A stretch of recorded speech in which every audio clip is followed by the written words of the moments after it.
বেটা কি লাগবে তোমার? আমার কিংটার জয় লাগবে। ভাইয়া একটা কিংটার জয় দাও। আমাকে দেখে কি ফকির মনে হয়? আমার ফুল বক্সই লাগবে কিংটার জয়। ঠিক আছে ভাইয়া, ফুল বক্সই দাও। এই নাও বেটা কিংটার জয়, আর 2000 টাকা দাও। কি 2000 টাকা? ঠিক আছে ভাইয়া, এই নাও 2000 টাকা। চল এখন আমার সাথে। ভাইয়া একটা লাচ্ছি দাও।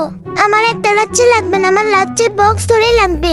আরে বেটা একটা লাচ্ছি খেয়ে তুমি শেষ করতে পারবে না নে। আমি একা লাচ্ছি খাবো না, আমার বন্ধুরাও লাচ্ছি খাবে, তাই চুপচাপ বক্স ধরে লাচ্ছি নাও। ঠিক আছে ভাই, লাচ্ছির ফুল ডাব্বাই দাও চুপচাপ। এই নাও পুরো ডাব্বা, আর দাও 500 টাকা। চল এখন আমার সাথে। ভাইয়া এই ডোনাটের বক্স কত টাকা? 500 টাকা এই বক্স। এই নাও 500 টাকার এই বক্স নিয়ে গেলাম। আরে ওয়াও বেটা, তোর বাবা তো অনেক ভালো, তোকে প্রত্যেকদিন 1500 টাকার জিনিস কিনে দেয়। আরে টাকলু চাচা, ওটা আমার বাবা না, ওটা প্রতিবেশী। তো বেটা প্রতিবেশী তোমাকে এত দামি জিনিস কেন কিনে দেয়?